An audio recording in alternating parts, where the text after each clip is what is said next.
My people, I salute una wey dey watch me. This story na about one 14-year-old girl. This girl go missing some years back and this one happen for 2017. Now all of a sudden, this girl don come back. But as she come back with new things. This lady come out back say she don dey married to one grandpapa. Na so this girl come outside now. Person wey be so all of us dey reason this girl baby person don kidnap her, abi something don happen to her. Only for us now to come say this girl, she run away. I don't know behind her run, she run no. But in 2017, im mama post and say she never see im pikin, no say she dey find the pikin. And in fact, the grandpapa wey marry this girl still claim say he sef dey find the girl. Anybody wey see the girl, make he call am. Not knowing say na him gon dey carry this girl, dey hide am for somewhere. Now as this girl come start to dey post, because recently now she start to dey post her wedding pictures, people come begin attack her. Say, madam, you wey be say they run dey fine. Now you come outside dey post wedding pictures with person wey be say we think say na your godfather. Now I come turn to you. If na see as this girl blast all of us. If na hear wetin this girl tell us, say she prefer her sugar daddy, may nobody put mouth for this matter. My people never watch am. Make una follow me watch. Protect this nigga. I always protect my baby. I don't give a fuck what y'all hoes gotta say. All y'all hoes trying to motherfucking talk y'all shit. Fuck y'all opinion. Okay, and if he a predator, he my predator. He's mine. He's not with y'all. I'm 18, so I'm grown. I didn't know that being 18 was something wrong with that. If I recall, some of y'all 18 and still stay with y'all mammies.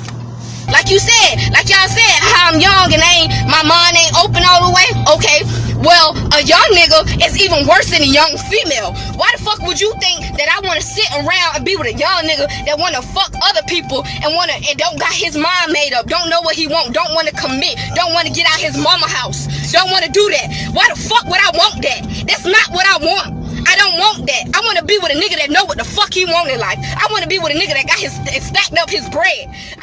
Now they see, person will be saying me I dey even pity.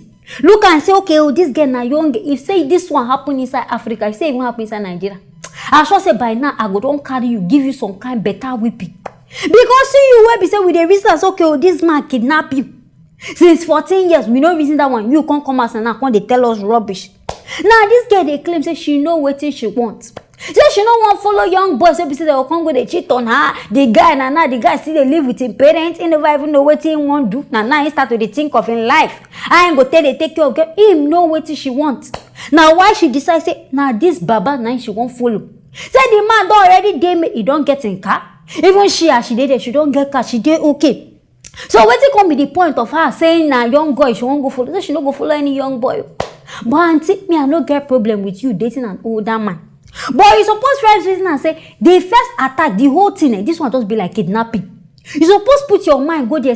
You miss one time, they no see you again. 4 years later now, you don't come to post the man picture with his children. And the thing we come even verse me pastor. I hear say this girl don't even come born for this old baba. I beg, how the love they even start? Person will be say constant. I don't even know be nasty. I been around. Person will be say they your side. This man even carry you when they born you. How of course even how the man take toast to be how 12 now even stay on top of bed. Come start with the sleep. But me as I look this thing, I sure say they don't brainwash this girl.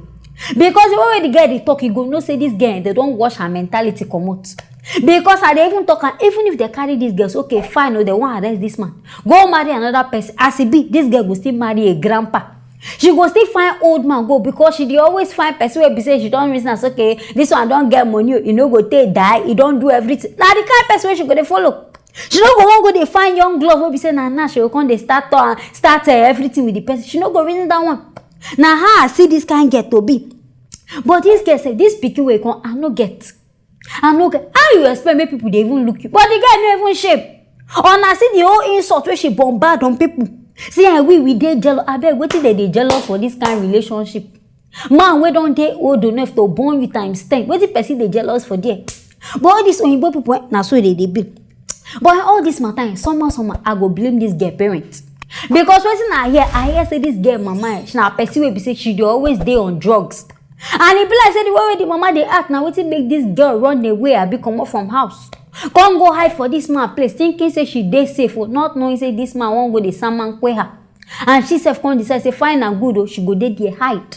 For a whole 4 years, a pikin. She don't even think of her family. They go find me, or maybe they don't even declare me dead or missing. She don't think she there for my house, they enjoy something. So tell the something don't even come result to pikin. Now she come and say she fit do anything where she like. She don't clock 18. Fine and good, you don't clock 18. Nobody they complain. You fit make your decision. But this man we supposed to talk your own. The one way you do is no good. Me I suppose to suppose arrest you small. At least for that time where we say this girl dey your place. Without anybody consent, they supposed put you inside jail for that one. At least that one na offense. Anyways, my people, now this story now here. Now I see make I bring and come.